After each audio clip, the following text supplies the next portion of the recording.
네, 다시 강의 이어가겠습니다.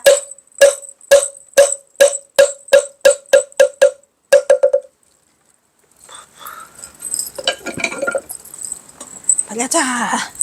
인간경어 1대 평전 그렇게 길어 11. 뭐냐, 아이고 세상. 자, 경어는 자신의 오도송을 통해서 사방을 둘러봐도 사람이 없으니 의발을 누구에게 전해받을꼬, 의발을 누구에게 전해받을꼬, 사방을 둘러봐도 사람이 없으니, 이렇게 해서 반복을 해놨죠 라고 하는 호소로서 전법의 연원이 끊어져 깨달음을 인가해줄 사람이 없고 이를 주고받을 상대가 없는 것을 탄식하고 있음을 단박에 알 수 있다. 즉 경어는 붓다의 해명을 잇는 선의 법등이 꺼져가고 있음에도 깊이 탄식하고 있었다. 그래서 경어의 사고무인 의전수발에 대해서 수전에 대해서 그의 법제자 하남중언은 논자와 의견을 같이 하고 있다. 그 오도가의 처음에도 사고무인이라는 구절로 시작하고 끝에서도 사고무인이라는 말로 해줬으니 이것은 그 스승과 사우 사이의 도의 연원이 이미 끊어져서 서로 인증하여 법을 받고 전수해 줄 것이 없기 때문에 깊이 탄식을 하고 있다, 이런 얘기예요. 또한 성명정도, 성명정 스님, 이 성명정 스님 나하고 인연 엄청 많다 그랬지. 논자의 의견을 함께하고 있다. 이 내글기 머리 기절에 그 기절을 끝에 매어놓은 뜻은 사오와 연원이 이미 끊어져서 서로 인증해 줄 것이 없음을 깊이 탄식한 것이다. 김태읍은 경어 오도가의 긴 장문의 전문을 그 중요성을 감안해 갖고 인간 경어 평전에 통째로 실었어. 그냥 통째로 자르지도 않고 가감없이 실었다. 사실 불교 역사상 이렇게 긴 오도가도 없었을 뿐 아니라 이렇게 슬픈 오도가도 그 유래를 찾을 수 없다. 보통의 오도가가 그러하듯이 대강에 뭐야, 5원 절구나 길어야 7원 절구로 끝내. 간신히 그것도 오도가 안 쓴 스님도 많아. 쓸 줄 모르니까 오도해놓고 안 쓴 스님도 많지만 어쨌든 쓴다 하더라도 5원 절구나 7원 절구로 간단히 자신의 오도의 순간을 밝히는 역대선사들의 어느 오도가와는 달리 경어의 오도가는 양적으로나 질적으로나 그 차원을 달리하고 있죠. 질적으로도 엄청 멋있고 양적으로도 580자랬죠. 580자.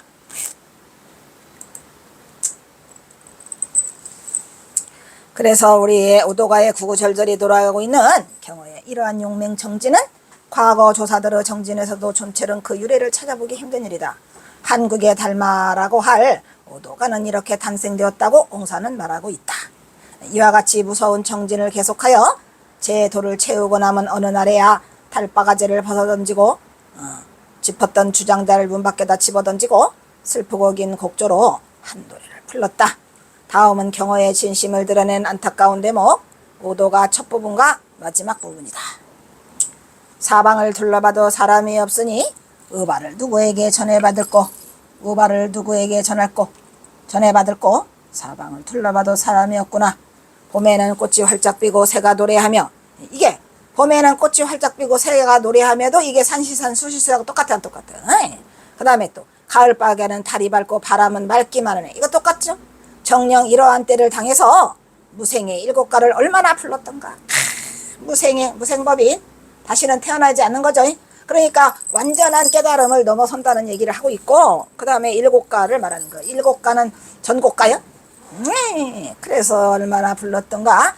내가 부르는 이 7가를 아는 사람이 없어. 알아주는 사람이. 혼자 오도가 부르고 혼자 7가 부르고 혼자 오도가 쓰고 있어. 아이고 이게 웬일이란 말이냐 하면서 이것이 시절인연이란 말이냐 말세란 말이냐 이 말이야. 왜냐면 자기가 보낸 허주장자조차도 이걸 알아주지 못하니 나의 운명이로구나 이렇게 하고 또한 어찌하랴. 중략. 이제 그만 들진저. 이 내가 좋아하는 말 이 의부요? 이 의부가 뭐야? 이제 그만 끝났구나. 탄식이죠. 이 의부 다 끝났다. 그만두겠다. 이제 끝이다. 사방을 불러봐도 사람이 없구나. 의발을 누구에게 전해받을꼬. 사방을 둘러봐도 사람이 없구나. 사방을 둘러봐도 사람이 없으니 의발을 누구에게 전해받을꼬. 이러고 있는데 무슨 이게 의발을 누구에게 전할 거야. 지금 깨친지도 아무도 모르는데 제자가 어딨어. 근데 그냥 일반 그 학생들이라고 학자들이라고 하는 자들이 그냥 끝끝내 우겨 이걸 가지고 그냥 아주 굉장했었어요. 그러더니 그냥 지금은 싹 들어갔어. 그냥 어디 그냥 단 한마디 그냥 경자도 못 꺼내. 그냥 아주 내가 옛날에 그냥 그 어디 연세대학교 가가지고 그냥 함부로 경화 말하지 마세요. 내가 가만히 안 있습니다. 어디서 경호선사가 뭐래요? 과부를 얻어서 갔다고? 나와! 이래놨더니 누구한테 누구든지 내가 가만히 안 있습니다. 해놨더니 지금 조용해. 덤비기만 해봐. 경어는 아무리 무생의 일곱 가를 풀러도 자신이 인정해주는 사람이 없는 것을 탄식하면서 시절이 말살해서 그런 것인지 아니면 자신의 운명이 그런 것인지는 알 수 없다고 어찌할 씀을 운명으로 돌리고 있죠. 그리고 이 의부라 이제는 다 틀렸도다. 이제는 어쩔 도리가 없다는 의미로 주로 절망적인 상황이 나타날 때 쓰이는 한탄사를 말하고 있죠. 왜냐하면 흑이야 나도 맨날 이 의부인데 뭐. 내가 이 의부가 언제 끝날지 모르지만 곧 끝날 것 같아요.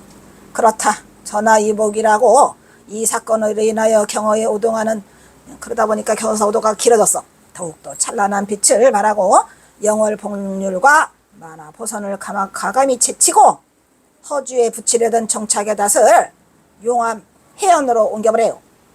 그래서 오도가의 연유는 여기서 마친다 했는데 사실은 그 앞에 만화보선이 쓰잖아요. 자기 스승이. 이게 쉬운 일이 아니었을 것 같아. 만화보선 제치고 그 다음 누구? 영월봉절 제치고 그냥 용암해안을 본 적도 없지요. 뭐 사실은.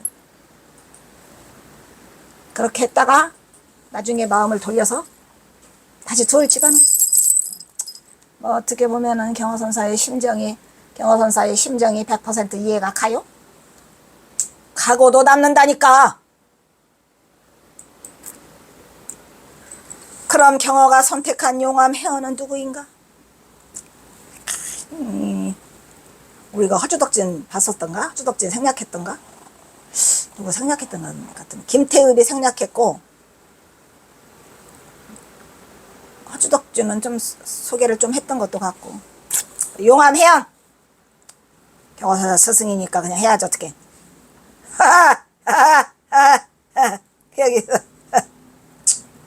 여기서 우리는 경어가 사법처로 정한 용암을 찾아볼 필요성이 있다. 용암 해어는 법명이 해언이고 법호는 용암이고 성씨는 조씨랍니다. 조씨? 조씨구나. 나랑 조씨랑 인연이 많거든. 난 정씨하고 안 좋아. 그게 그 성씨도 그런 게 있나 봐. 그래서 홍씨는 의씨하고 절대로 결혼하지 말라 뭐 이런 게 있더라고. 있어. 전생에 그 자기네 집안끼리도 조상끼리도 또 원수가 있대더라고.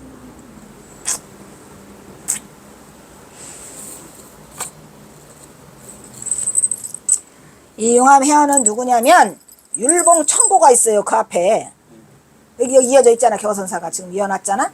율봉 청구 그 다음에 뭐야 청고 그 다음에 용암 해안이야. 사법제자야. 그리고 월송 성일관은 법형제이며 청봉 거안에 손잡벌되는 법조사다 이런 말이에요. 왜냐하면 청봉 거안이 그 위에 또 있거든요. 청봉 거안, 율봉 청고, 그 다음에 용암 해안이지. 용암은 조선조 정조 7년에 전남 나주에서 태어났다. 언제 어느 사찰로 가서 출가했는지는 전해지지 않고 다만 어린 시절 율봉 청고 나오잖아요. 율봉 청고의 문화에 들어가서 가르침을 받았다는 사실만 전해온다. 용암의 교화 활동은 동쪽으로 통도사, 해인사, 서쪽으로는 구월산, 묘양산, 남쪽으로는 조계산, 지리산, 북쪽으로는 금강산 많이도 다니셨네. 오대산, 중부의 삼각산, 용문산에 이르기까지 전국에 고루 다 미쳤다고 한다. 용암은 스승 율봉을 따라 금강산 유점사에서 100일 기도 후에 목소리가 좋아져갖고 설법을 아주 잘했대요. 그 후에 용암은 우리가 법회와 제자 양성에 일생을 추력하다가 1941년에 생을 마치지만 확실한 기록은 없다. 그러니까 경호선사가 이 용암회원을 만난 적이 없어요. 1941년에 생을 마치고 경호선은 1849년생이니까 만난 적은 없죠. 여기는 1841년으로 돼 있어요. 그러니까 1841년. 네, 생을 마쳤다니까. 내가 1941년이라고 그랬어? 뭐냐? 1841년에 생을 마쳤으니 뭐 가끔씩 이렇게 들어보면 틀린 말도 엄청 많이 하더라고 이것저것. 그러나 어찌할 수 없도다. 나한테 시비를 걸지 말라. 어떤 인간이 시비를 걸더라고. 알아서 들어. 그거 한마디 틀린 거와 그거와는 전혀 듣는 데는 상관이 없어? 쪼잔하게 그런 거 가지고 덤비는 인간은 아직도 모른 초짜야? 본질만 보라. 달을 가리키면 달을 봐야지. 왜 그 손가락은 왜 봐? 아이가 없어. 야, 한심한 인간들 많아요. 거기다 그냥 답글 달지 마라. 뭐라 그랬더라. 경호스님 사진 저거 안 비춰줬다고 그냥 왜 사진이나 비춰주지 왜 쭝얼거리고 지랄하느냐. 아이고 나보고 쭝얼거리고 지랄한다고 말하는 인간은 내 보다 살다 처음 봤어. 그냥 삭제. 제발. 그래서 1841년생이니까 경호선사가 1849년생이니까 절대로 만난 적 없어. 아이고 그 다음에 또 배가 살살 고파와요. 초암가. 초암가라는 가사가 용암의 불교 가사가 한 수 전한답니다. 임기중의 불교 가사 원전 연구 책 본론에도 수록되어 있고 통사열전도 있어요. 통사열전 유명하죠? 통사열전은 이렇게 전한다. 스님의 법명은 해언이고 법포는 용암이며 율봉 청고의 법을 이었다. 월성 성일 안행과 더불어 청봉 거안에 손잡벌된다. 호암 체정도 앞에 나오죠? 그 앞에 호암 체정이요 또 증손자가 되고 또 율봉 청고 노스님과 율봉 노스님과 청봉 스님의 문에 여러 번 참배했다. 뭐 이런 게 써있나 봐. 그리고 나서 또 뭐더라 이게 뭐냐.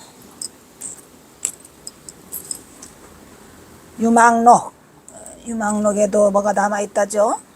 유망록 중에서 용암전은 이렇게 전한다. 스님의 휘는 상원이고 성은 조심해. 아까 조실했죠. 여주 사람으로 조성국의 아들이래요. 아이쿠.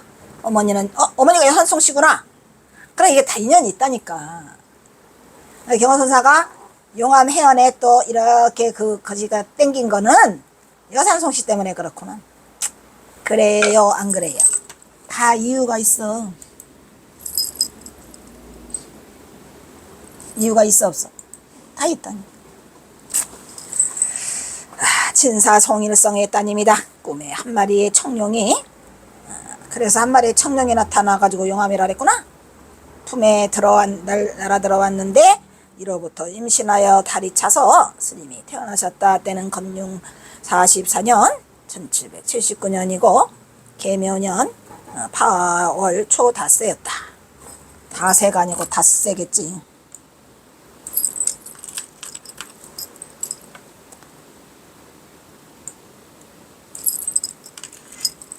닷새. 갑자 1804년에 10월에는 칠불암에 들어가 금호 화상의 법석에서 선수업을 받았고 선수업을 받으셨네. 을충령유월에는 천축산에 들으러 율봉 화상을 배열하였고 8월에는 율봉 스님을 따라 금강산 유점사에 들어가 백일 불공 행사로 몸을 정중인의에 처하였다.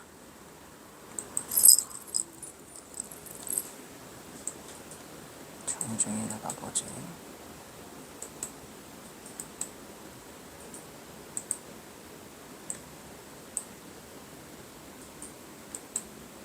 한문을 안 짜놔서 모르겠네. 정중인의가 뭐야? 한 번 더 볼까요?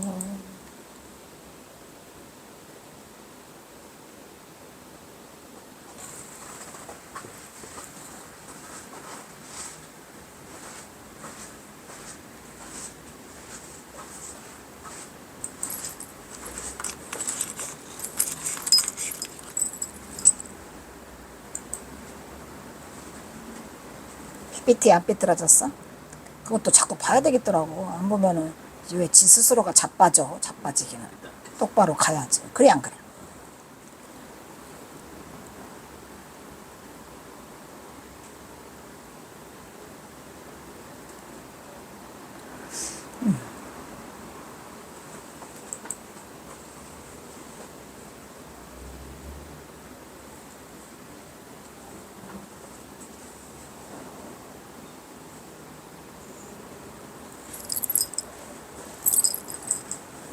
아이고 이게 또 뭐냐. 공장산 중안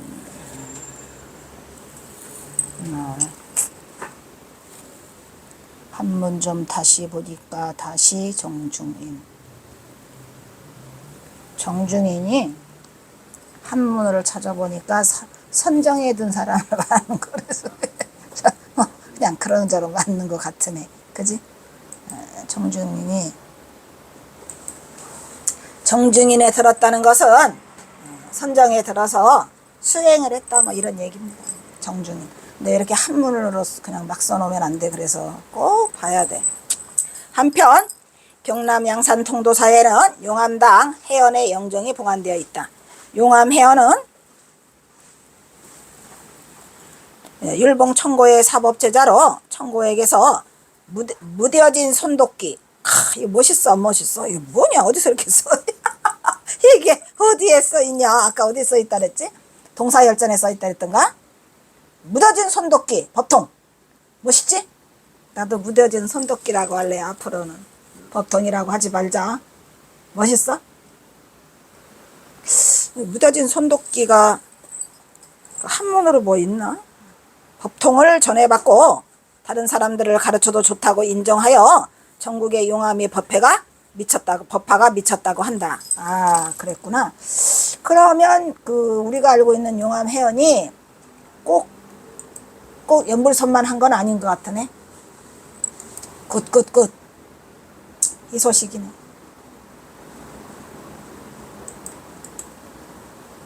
호주장자 못해갖고 억울하다 그랬더니 뭐 어이씨.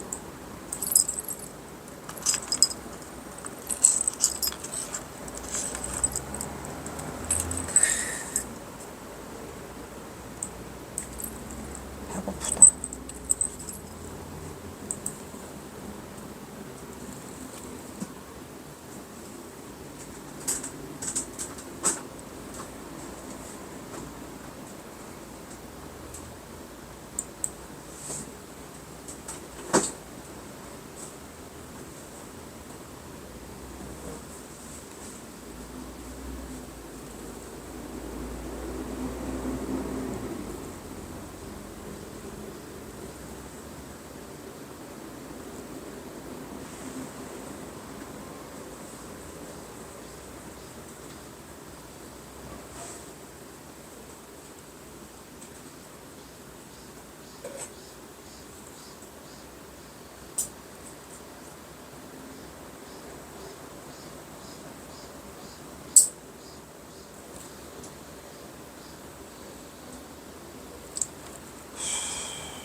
신기하다.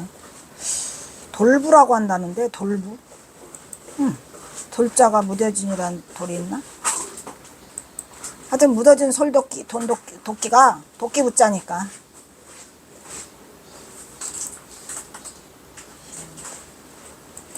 근데 왜 이렇게 자세하게 안 써놨어?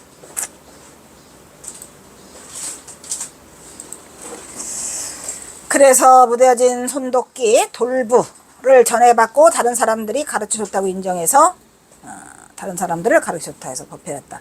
용암은 때로 율봉을 쫓아 그것도 했죠. 그래가지고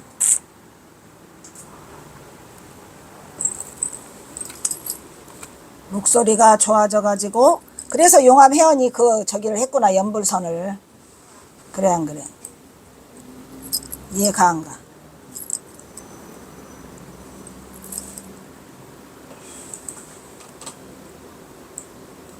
이게 다 이유가 있다니까. 그래서 그의 제자인 호운윤경과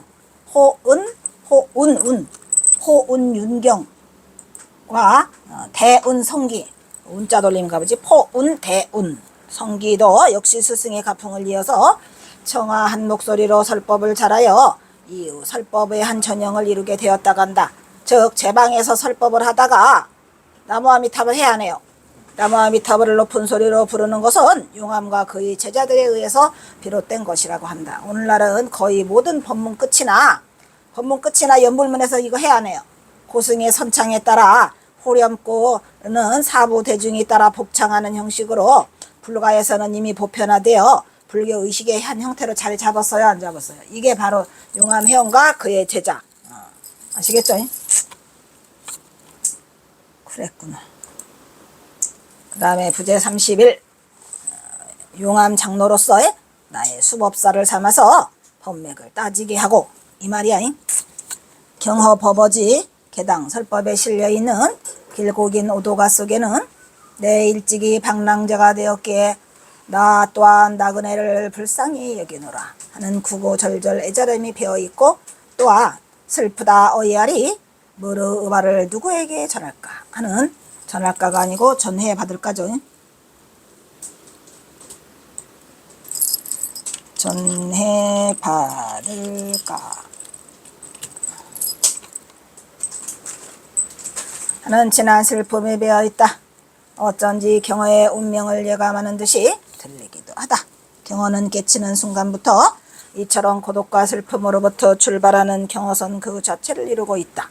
왜냐하면 고독을 동반하는 독특한 경허선의 핵심이 경허 그 자신의 고독과 슬픔의 심연 속에 본래 숨겨져 있었기 때문이다. 그러니까 경허선은 슬프다니까. 너무 하남은 선사 경허화상 행장에서는 이 부분을 이렇게 전한다. 이제 화상의 유교를 받들어 유교 남긴 그것을 받들어 법통의 계보를 따져보건대 경허화상은 청허에게 20세 손이 되시며 20세 이거 너무 잘못됐어. 환성에게는 7세 손이 되신다. 20세 아니라 12세 손이구나. 12세 손이 되시며 환성에게는 7세 손이 되신다. 이렇게 얘기를 썼다 이런 얘기야. 13세 손인데. 만에는 경허법어에서 이렇게 기록하고 있다. 오늘의 교훈 법의 원리를 거슬러 올라가면 화상은 영월 복률 선사에게 계대를 잇고 이었죠. 월담 선사가 환성 선사에게 전하여 청허의 12세 손이 되었으며 환성의 8세 손이 됨이라냐. 왔다리 갔다리야. 난리도 아니야. 이 법맥이 딱 정해져 있어야 돼요. 그래서 이 흥우는 또한 이렇게 전한다. 왜냐하면 그걸 넣다 뺐다 해서 그래. 32세 때 어느 날 경허는 천장함에서 대중을 앞에 놓고 설법을 시작하여 이거는 이제 이흥우 얘기죠. 자신이 법통을 이어받은 전등연원을 특별히 밝혔다. 경허는 스스로 용암 화상 경허집 약보에는 저렇게 바위 앞자로 나오고요. 또 여기에도 또 이거는 무슨 암자야 이게? 절벽 암자가 이게? 암자가 서로 달라요. 글씨가 다르지? 그래서 이런 걸 따지려면 뭐가 있어야 돼? 원본이 있어야 돼, 원본. 아니, 경허집 원본은 어디로 갔어? 바위 암자. 그러니까, 어디?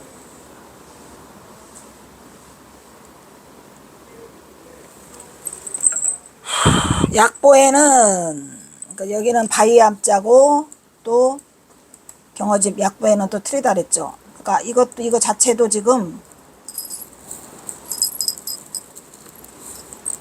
원본만 있으면 이런 일이 없을 텐데 이게 달라요. 한용운이 쓴 거는 어마럼, 에?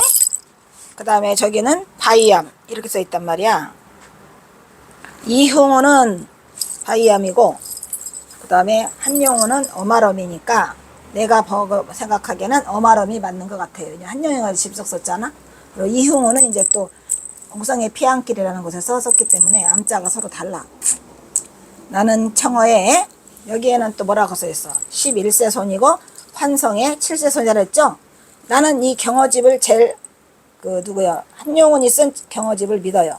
그래서 한용운은 뭐라고 썼어요? 다 틀려 그냥 알아서 그냥 자기가 알아서 하니까 나도 내 마음이다 어쩔래. 한용운의 경험집이 가장 정확한 게 직접 보고 썼잖아요, 그죠? 그래서 청어의 메세손, 청어 휴정의 메세손 11세손 맞나? 네. 그리고 환성지안의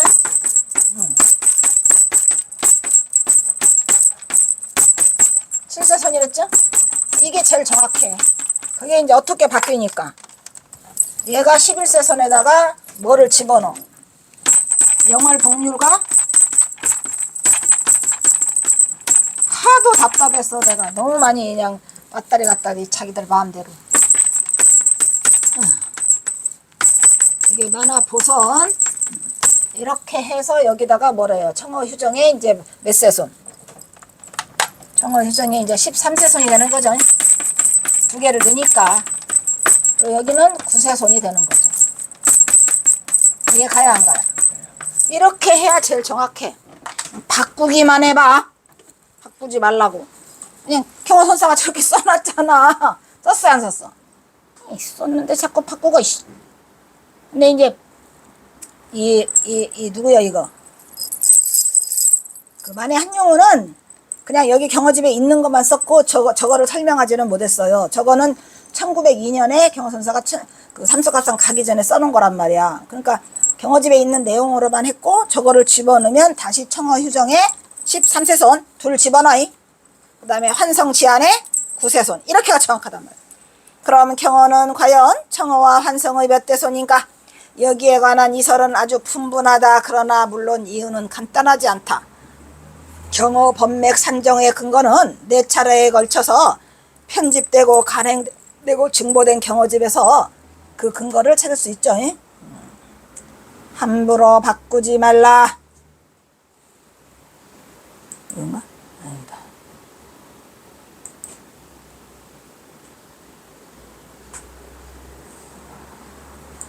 어디로 갔냐? 지금 몇 번 하다 말았어? 예. 186. 186. 거기 끝에 다 있었어. 그래? 187 할지. 187. 아이고.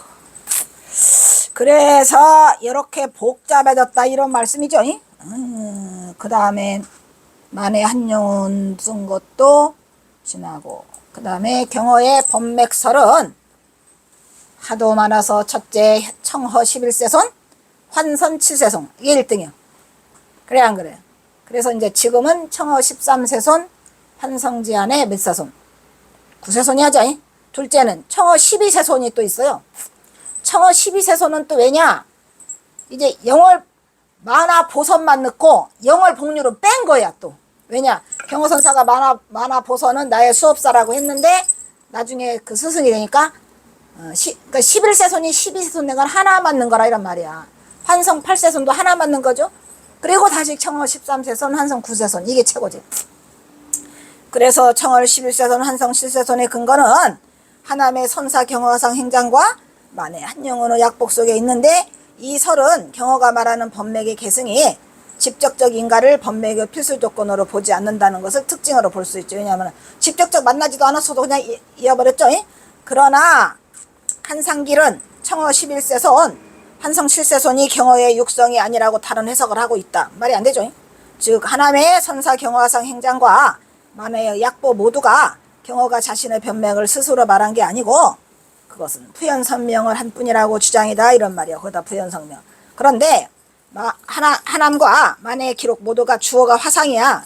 그래서 경어의 말이기 아니기 때문이라는 것은 말이 안 되는 거예요. 경어의 말이에요.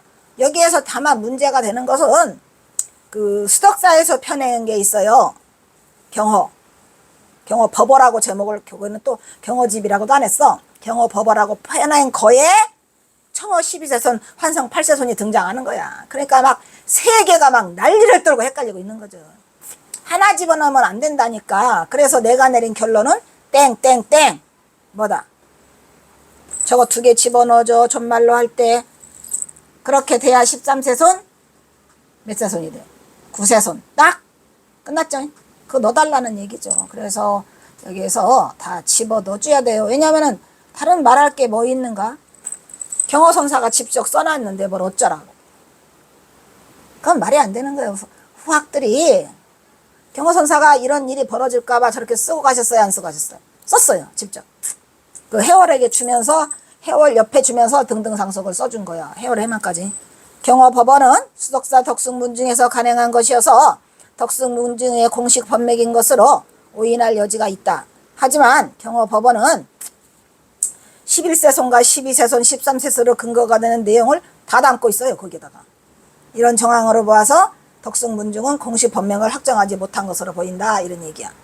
여기서 경허가 청허의 12세손이라는 주장은 만화 보선이 명백한 강학승이어가지고 법맥에 들어갈 수 없다는 입장이 반영된 것이다. 이런 말이야. 그래서 만화 강백은 빼고 영월 복류말 넣었다. 이런 얘기고. 근데 내 생각에는 만화 강백을 넣는 게 더 나아. 만약에 둘 중에 하나만 들어가면. 그래 안 그래? 주자다시피 만화 보선은 동학사의 강사로 경허에게 경학을 수학한 조선 제1의 강백으로 이름을 떨쳤던 인물이다. 이런 말이야. 그죠? 그래서 경허법어에 이런 내용이 써 있어요.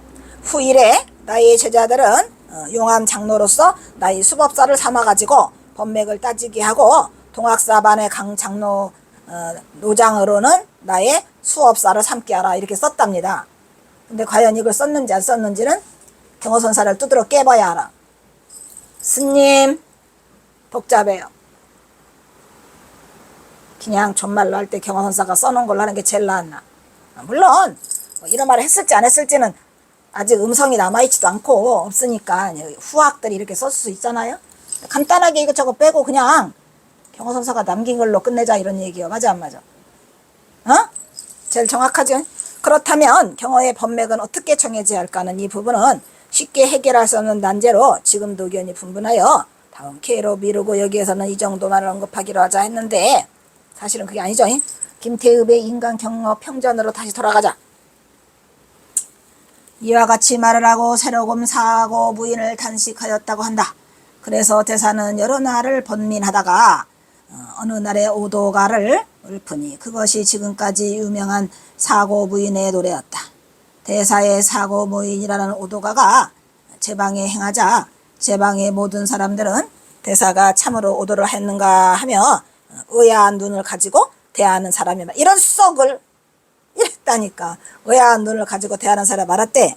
말이 돼야 한대. 따라서 혹은 확철대오한 조사라고 하는 사람이 있고 또 조사라고 그 추정하는 사람이 있었겠죠. 있어 없어.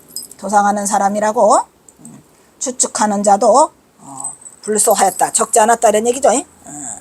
하여간 대사는 이 오도가가 조선 불교 선계에 대하여 큰 그걸 준 것이 사실이야 아니야. 굉장히 엄청난 일을 벌이고 있죠. 뭐를 줘도 큰 충동. 이게 충동이란 말이야. 큰 충동을 준 것만은 사실이다 이런 얘기야. 아니 경허선사가 오도가 썼다는데 이것들이 왜 깨쳤냐 안 깨쳤나를 의심을 해. 말이 돼야 안 돼. 참으로 어리석은 것들이야. 제일 인간이 가장 아름답고 인간이 가장 추악해요. 내가 보니까 그래. 그냥 추악하기로 말하면 그 입 좀 다물라. 어이구 그 업을 다 어떻게 받을 것인가. 참으로 추잡한 말들을 너무 많이 하고 가장 아름다운 인간이 가장 더러워. 그런데 지금 대사의 오도가를 소개하면 아래와 같다 해가지고 김태음이가 입 다물게 만들려고 다 실었어. 거다가 다 실었어 안 실었어? 내가 뺐나? 소개한다고 그러고 오도가 뺐네. 뺐지?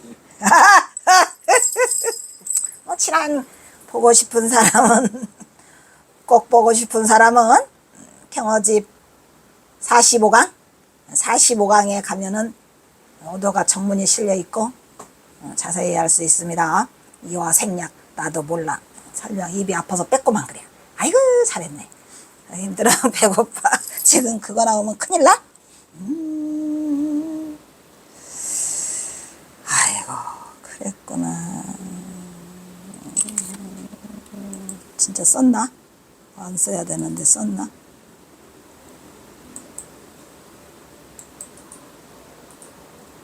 이것도 2개나 썼다.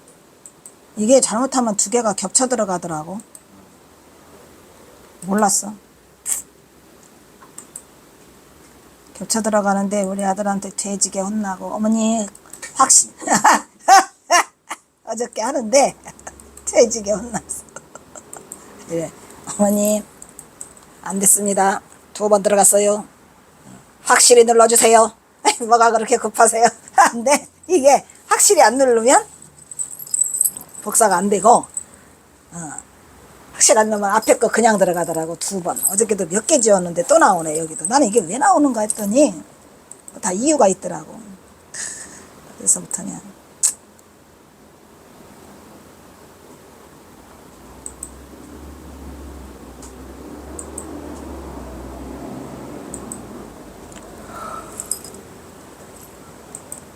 오도가를 소개하면 아래와 같다는 생략하고, 그래서 현사는 여기도 선사도도 이 선사가 틀렸네요.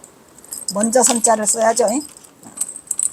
아주 몇 년 만에 끌고 오니까 이게 뭐냐 나도 모르겠다. 6년 7년 몇 년이지 아까 7년 만에 쓴 거 끌고 오니까 선사 경어화상 행장에서 밝혔듯이 불조의 법맥을 조종의 문화에서 신법을 전수함을 당연히 지켜야 할 원칙을 그르치고 싶지 않았을 것이다 이런 말이지. 그러니까 경어선사가 아무나 갖다 이으면 안 되죠.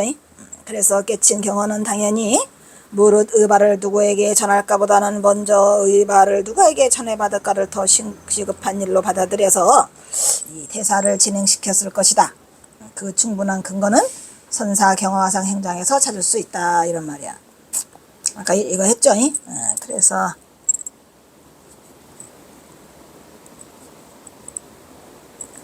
이 부분 아까 해서 생략. 경어는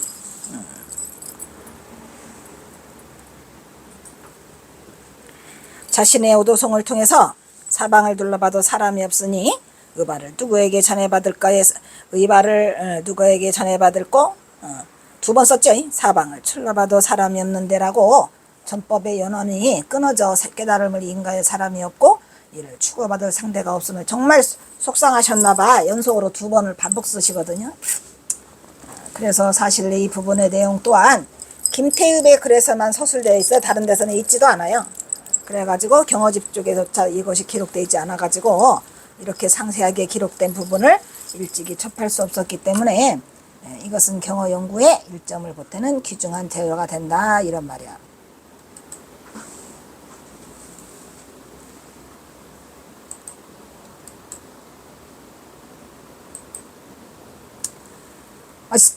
안 했다 그러는데 했네. 이거 어떡하냐? 있다 여기. 이게 다라고? 이거 다 아닐 텐데. 가만있어. 또 있어 뒤에? 밑에? 어디가? 2개 더 있어?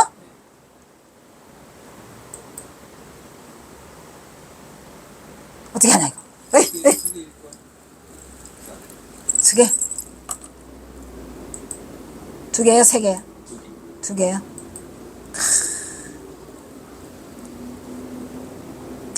아 여기 안 나오는 점점점점을 찾아보면 있겠구나. 경어선사는 있으니까. 이거 설명하면 다 지나가는데 2시간 걸리게 생겼는데 아니 그게 아니고 어려워. 이거 보고 싶은 사람은 뭐 하라고?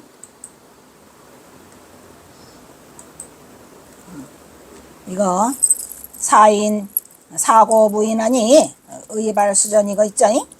이거는 너무 길으니까 그 경어직 강의백강 45강 오도가에 가면 있어 너무 힘들어서 못해 먹고 한문도 너무 많고 나 안 하고 넘어갈 거니까 그런 줄 아쇼잉?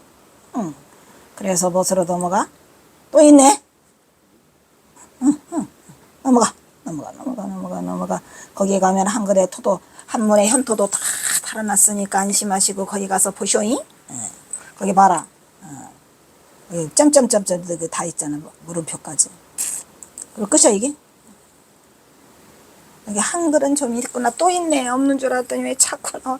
경어의 시문에는 직이, 지음자, 그리고 법을 전해줄 받을 사람이 없는 데 대하여 깊이 탄식하는 대목이 반복해 나온다. 이런 말이요. 왜? 여기 직이가 누구야? 나를 알아주는 직이가 없다 그랬죠? 지음자도 같이 가졌더니 지음자가 같이 안 간대? 누가? 방하남. 그래서 방하남 대신 누구 갈라 그랬어요? 옥과 간음사 수익비구한테 가자고 했어 안 했어? 옥과 간음사 수익비구한테 가자고 했더니 수익비구도 안 간대. 그래가지고 결국은 경호선사가 혼자 떠나게 되죠. 그래서 이런 게 없는 탄식하고 있는 대목이 반복해서 나온다. 그것은 사고무인으로 시작해서 또 다시 사고무인으로 끝을 맺어요. 오도가가. 박안이죠. 박안이야. 여기 한번 가볼까? 오도가나? 한문이나 가보자. 앞에 가보면 첫 글자가 사고무인이야 아니야? 앞에 두 개 넘어가면 앞쪽으로 다시. 저거 사고무인이지? 그 다음에 다시 또 파랑색. 걔도 사고무인이야 아니야? 야인무사태평가 빼고. 야인무사태평가 맞죠? 사고무인 또 나오죠? 그래서 이게 사고무인을 앞뒤로 써놔가지고 경호선사 오도가가 앞뒤로 써져 있어요. 그래서 오도가다. 다시 뒤로 넘어가. 옳지. 그래서 오도가이다. 오도가 원문만 읽어보다. 여기 또 나와. 오도가 원문이 뒤에. 이어서 에이그 도망가려고 했더니 나네 한문이 많아서 도망가려고 했더니 그냥 좋다. 한글은 읽어줄게. 사방을 둘러봐도 사람이 없으니 의발을 누구에게 전할꼬. 의발을 누구에게 전할꼬. 사방을 둘러봐도 사람이 없구나. 땡땡땡. 봄산에 꽃이 활짝 피고 새가 노래하며 가을밤에 달이 밝고 바람은 맑기만 하네. 정녕 이런 때에 무상의 일곱가를 얼마나 불렀던가. 일곱가를 아는 사람이었구나. 시절인가 또한 나의 운명인가 또한 어찌하랴. 어떤 이가 소가 되어도 콧뚜레를 꿰 구멍이 없다고 하는 말에서 나의 본심을 깨닫고 보니 이름도 공하고 형상도 공하여 공적한 곳에 항상 밝은 빛이요. 이로부터 하나를 들으면 천가지를 깨달으니 눈앞에 외로운 빛은 적광토요. 머리에 신묘한 모양은 금강개네. 어리석은 사람이 이 말을 들으면 내가 헛된 말을 한다고 하여 믿지도 않고 따르지도 않을 것이다. 만일 귓구멍이 뚫린 나그네가 있어 분명히 믿어 의심치 않는다면 곧 뭐를 얻으리라? 안심 인명차를 얻을 것이다. 세상 사람들에게 말하노니 한번 사람 못 믿으면 마음과 없도록 다시 만나기 어렵나니 하물며 허망한 목숨 아침에 붙어 있다고 한들 어찌 저녁에 계약할 수 있으리요. 저 사람도 같고 이 사람도 같네. 어찌 나에게 와서 무생의 법을 배워 인천의 대장부가 되려고 하지 않는가. 이 때문에 내가 거듭 입이 아프도록 부탁하는 것은 내 일찍이 방랑자 되어 보았기에 나 역시 나그네를 불쌍히 여기기 때문이요. 그러니까 우리 중생들을 다 나그네라고 했어. 그만 둘진저 나오네. 이 의부이 사방을 둘러봐도 사람이 없구나. 의발을 누구에게 전할꼬. 사방을 둘러봐도 사람이 없구나. 사방을 둘러봐도 사람이 없으니 의발을 누구에게 전할꼬 하고 이 밑에다가 그 태평가를 쓰죠. 홀문인어 무비공 그죠. 동각삼천 시아가 야이무사 태평가가 그 말이에요. 지금 이게 호련히 콧뚜레 깰 구멍이 없다는 말을 듣고 몰로 깨닫고 보니 삼천 대천 세계가 내 집임을 알았네. 6월 연암산 아랫길에서 일 없는 경어가 태평가를 부르네서 야인무사 태평가죠. 그래서 여기 야인은 경어다 이런 얘기를 지금 하고 있어요. 그의 탄식은 아무리 사방을 둘러봐도 법을 전해받을 사람이 없음에서 나오는 탄식이다. 그것은 곧 한 말의 선지식이 없는 황량한 선불교에 대한 탄식이고 개인적으로는 지음자가 없는 데 대한 탄식이다. 또 경어는 아무리 무생의 일곱가를 불러도 아는 사람이 없는데 시절이 말세라서 그러한 것인지 아니면 자신의 운명이 그러한 것인지 알 수 없다고 운명으로 돌리고 있다. 그리고 어리석은 사람이 이 말을 들으면 내가 헛된 말을 한다고 하여 믿지 않고 따르지도 않을 것이다 라고 걱정을 하고 있죠. 라고 하여 자신이 깨달은 것, 즉 무슨 뭘 깨달으셨죠? 무생의 진리에 대하여 말해도 믿으려고 하지 않는 데 대하여 깊이 탄식하고 있도다, 이런 얘기요. 그 가운데 이 의문은 이젠 다 틀렸다, 어쩔 도리가 없다, 혹은 끝났구나 라는 의미로 주로 절망적인 상황을 나타낼 때 쓰이는 한탄사다, 이런 얘기요. 김태읍은 오도가를 원문 속에만 실었을 뿐이다. 오도가는 여기서 마치기로 하는가, 원문을 다 실었어 김태읍은. 뒤에는 해석은 그거 내가 해준 거고. 그렇게 해서 여기서 오도가를 마치기로 하겠습니다. 끊고 밥 먹으러 가겠습니다. 그래도 딱 맞게 끊어주기는 하네.